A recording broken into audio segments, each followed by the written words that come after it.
Assalamualaikum warahmatullahi wabarakatuh. Perkenalkan, nama saya Nasukin dengan NIM 21040101046 dari kelas EKIS 4B.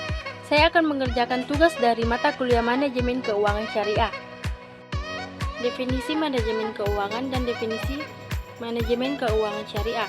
Manajemen keuangan merupakan segala aktivitas perusahaan yang berkaitan dengan usaha untuk mendapatkan pendanaan yang diperlukan dengan biaya minimal dan syarat-syarat yang paling menguntungkan, serta untuk menggunakan dana tersebut seefisien mungkin. Selain itu, kegiatan manajemen ini juga bertujuan untuk mengelola dana maupun aset-aset yang dimiliki perusahaan untuk dimanfaatkan pada hal-hal atau kegiatan yang membantu tercapainya tujuan utama perusahaan atau profit. Manajemen berasal dari bahasa Perancis yang berarti seni mengatur dan melaksanakan. Manajemen berarti sebuah proses perencanaan, pengorganisasian, pengordinasian, dan pengontrolan sumber daya untuk mencapai sasaran atau goals secara efektif dan efisien. Sedangkan secara luas, manajemen berarti sebuah proses perencanaan, pengorganisasian, pengordinasian, dan pengontrolan sumber daya untuk mencapai sasaran atau tujuan secara efektif dan efisien. Manajemen keuangan syariah adalah sebuah kegiatan manajerial keuangan untuk mencapai tujuan dan memperhatikan kesesuaiannya pada prinsip-prinsip syariah dalam agama Islam. Pentingnya manajemen keuangan syariah yang dipercaya sebagai salah satu instrumen yang berperan penting dalam mendukung program pemulihan ekonomi dan mengurangi kemiskinan melalui pemberdayaan usaha ekonomi masyarakat. Hal ini disebabkan keuangan syariah yang memberi cara, kerangka yang mengatur aset dan transaksi berdasarkan prinsip keadilan dan ketulusan. Semua itu terlihat dari mekanisme pembiayaan risiko yang adil dan dalam pembiayaan syariah, serta kehadiran sosial keuangan syariah seperti zakat, wakaf, dan infak. Tanggung jawab manajer keuangan. Manajer keuangan bertanggung jawab untuk menganalisis dan menentukan skema penjualan yang optimal, menentukan aset harus perusahaan diperoleh sehingga memutuskan cara paling efektif dan efisien untuk mendanai aset tersebut. Yang keempat itu fungsi keuangan. Secara singkat, keuangan tersebut berfungsi untuk membiayai serta menampung segala jenis kekayaan baik berwujud maupun tak berwujud. Selayaknya di dalam sebuah organisasi, keuangan pun juga membutuhkan pengaturan atau manajemen. Tujuan perusahaan.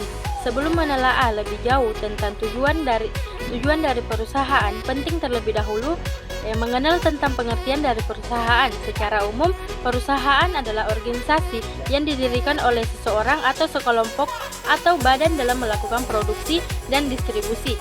Tujuan perusahaan merupakan sesuatu yang akan dicapai atau dihasilkan oleh perusahaan yang bersangkutan. Yang keenam itu masalah keagenan.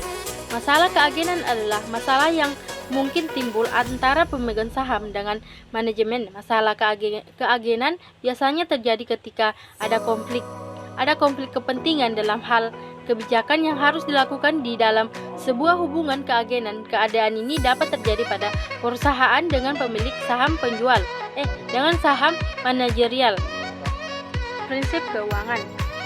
Akuntabilitas adalah kewajiban moral atau hukum yang melekat dalam individu, kelompok, atau perusahaan untuk menyebutkan bagaimana dana, alat-alat, atau wewenang yang diberikan pihak ketiga. Yang pertama itu konsistensi. Sistem dan kebijakan keuangan dari organisasi harus konsisten dari waktu ke waktu. Ini tidak berarti bahwa sistem keuangan itu tidak boleh disesuaikan apabila terjadi perusahaan pada organisasi. Yang kedua itu kelangsungan hidup.